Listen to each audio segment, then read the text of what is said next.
Gedung Songo. Mantap. Pak Naka siap? Siap.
Oh, ini Kang Tete nih. Halo.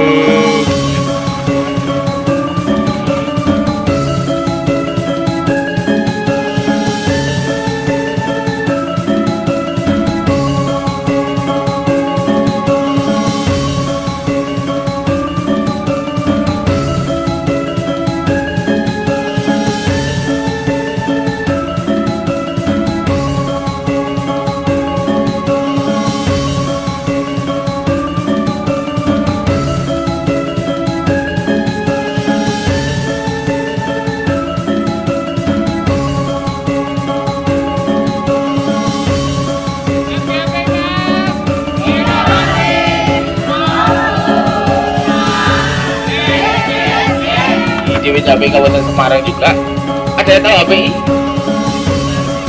Himpunan Prawisata Indonesia. Kami adalah anggota dari DPC HPI Kabupaten Semarang yang pada kesempatan kali ini akan memandu Bapak, Ibu, Mas, Mbak semua untuk menjelajah di Candi Gedong Songo. Sekarang baru jam 10.04. Harapan kita nanti jam 12 lebih atau jam setengah 1 kita sudah sampai di bawah lagi. Untuk materinya nanti akan kita sampaikan ketika kita sudah sampai di candi. Kita untuk perjalanannya akan kita percepat, jadi di perjalanan tidak akan kita sampaikan materi, nanti materi akan kita sampaikan di masing-masing candi. Kalau saya manut mau sampai full juga oke. Full, pokoknya ada Pak Sultan full. Atau kita mengejar waktu sampai jam setengah 1 harus sampai bawah, nanti kita kondisikan sama panitia, atau cuma di satu tok di eman-eman. Yang paling menarik itu adalah di candi yang paling atas. Semuanya harus sampai ke sana. Oke. Untuk aturan. Oke. Baris,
Ya, ya.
Nanti badannya semakin ke atas, nanti untuk reliefnya dia semakin kiri dan kanannya. Ini sebenarnya adalah sama seperti ini. Kalau orang sekarang ngomongnya ini adalah kalah sama. Ini sebenarnya adalah bagian dari kirti muka, sama dengan yang ada di atas pintu candi ini. Itu adalah kirti muka. Kemudian yang sebelah pintu-pintu ini adalah dari makaranya. Biasanya kalau orang-orang sekarang menyebutnya kala makara. Dan kirti muka ini ada ceritanya sendiri juga, tidak semena-mena dur ononong dur pintu candinya. Ini memang ada cerita yang membelakang. Kalau ke candi, terutama yang ada di Jawa Tengah, ini ada yang namanya Jalan Duara. Sebelah sini, Jalan Duara. Jalan Duara ini adalah saluran air untuk membuang air yang ada di atas. Ketika hujan dia akan muncul di sini atau di sini. Jala itu air, Duara itu adalah jalan. Jadi ini adalah jalan air untuk keluar airnya. Di Candi Gendong Songo yang ada cuma di Candi 1, dan di Candi 1 ini juga ada pembatas seperti ini di sebelah sana. Kalau yang lain tidak ada semuanya. Kemudian kita bisa bergeser ke kala dan kirti muka. Kemudian di atas sebelah kiri dan kanannya untuk makaranya ini cukup unik, karena makara ini membentuk sebuah relief berbentuk burung, guys. Sebelah ini berbentuk burung, kemudian burungnya mengeluarkan untayan mutiara. Ini keluar untayan mutiaranya. Kemudian di bawahnya ini ada dua sok-sok kecil, itu yang disebut dengan Gana. Gana itu adalah pasukan dari Dewa Siwa. Ya, raksasa tapi cimpul, gitu. Cimpur di air yang kotor, tapi dia bisa memberikan bunga yang cantik, seperti itu. Kemudian di atasnya seperti yang tadi saya bilang ketika di aula tadi, di sana ada makhluk-makhluk yang terbang, gitu. Kelihatan di atasnya kala atau kirti muka itu ada makhluk yang terbang. Itu nanti di sebelah selatan akan penggambaran dari Kailasa, penggambaran dari Mahameru, sehingga banyak sekali ukiran-ukiran tumbuh-tumbuhan yang ada di sana. Kita bergeser ke arah kiri lagi. Kalau di di Prambanan ada ukiran seperti ini, tapi dia tidak dalam bentuk ukiran, tapi dalam bentuk patung, gitu. Ya, ini biasanya kalau di sana ada stupa-stupa kecil, kayak stupa kecil ya, ada kemuncak-kemuncak kecil. Itu berasal dari buah keben namanya.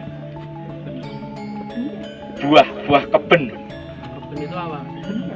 Tumbuhan namanya keben. Nanti bisa dicari di Google. Okay. Nah, saya pengen gambarnya kira di angel karena saya tidak ada contohnya. Apa itu tanaman surga? Bukan tanaman ada. Memang tanaman yang endemik di sekitaran Jati biasanya seperti itu. Keduanya semuanya sama. Nah, yang paling jelas itu di sebelah sini. Di sebelah sini sangat jelas.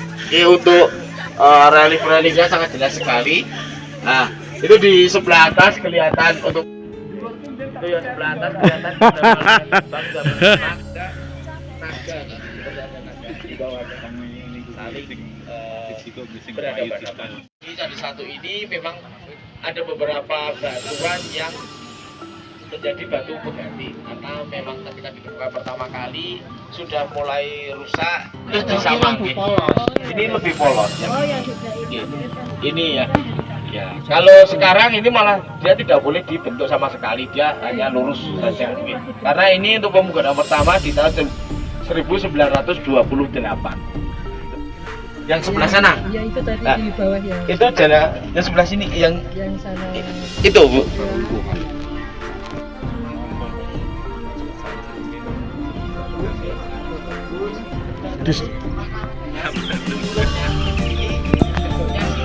Kalau yang di atas nanti bentuknya kemudian ini juga kalah juga, dan yang satu itu hilang di sekitaran tahun 1900-an.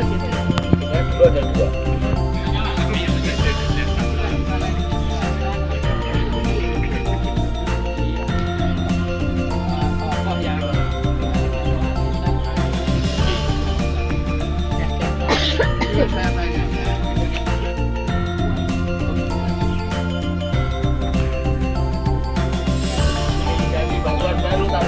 Kan yang bentuknya terate. Jadi terate itu tidak hanya di Candi Buddha ataupun di Candi Hindu. Candi Buddha ada teratenya, Candi Hindu juga ada teratenya. Bahkan untuk Candi Hindu sendiri, untuk dewa-dewanya itu biasanya dia duduk atau berdiri di atas Padma. Padma itu juga sama, terate. Gitu. Jadi terate ini merupakan bentukan yang dia tidak mengarah ke satu agama, baik Hindu ataupun Buddha. Ciri yang paling kelihatan antara Candi Hindu dan Buddha adalah stupa ya. Kalau di atasnya ada stupa, itu mesti Buddha, pakem. Kalau di dalamnya ada yoni, itu mesti Hindu. Oke, biasanya diikuti dengan Waswadewata yang lain. Siapa Buddhanisa anaknya si Siwa ataupun Buddhanya saya nggak tahu belum. Sama yang di perang siapa anaknya si Siwa juga. Nah, apa ada perbedaan nggak misalnya di sini tidak ada referensi sama sekali terus bahwa di sini misalnya hanya untuk ibadah tapi semakin ke atas mungkin kesuciannya akan semakin berbeda karena kan Hindu Candi itu mengatakan bahwa semakin dia ke atas itu tingkat kesuciannya mungkin Semakin suci. Karena kan lebih dekat dengan jiwanya. Oke. Nah, kan kita Soal arsitekturnya, karena masa pembangunannya yang berbeda, itu setiap masa pembangunan mesti mempunyai style-style sendiri, gaya-gaya sendiri. yang tertua belum tahu, nggak tahu. Yang tertua kemungkinan besar yang ada di sebelah barat dari sungai. Nanti yang ada di Candi 4 dan 5. Kemungkinan besar, okay? Karena mungkin juga ketika leluhur yang paling lama itu membuatnya ada di atas sana, kemudian anak cucunya dia pengen membuat lagi yang ada di sekitarannya, kemudian turun. Nanti bisa kita lihat nanti di Candi 2-nya, di Candi 3.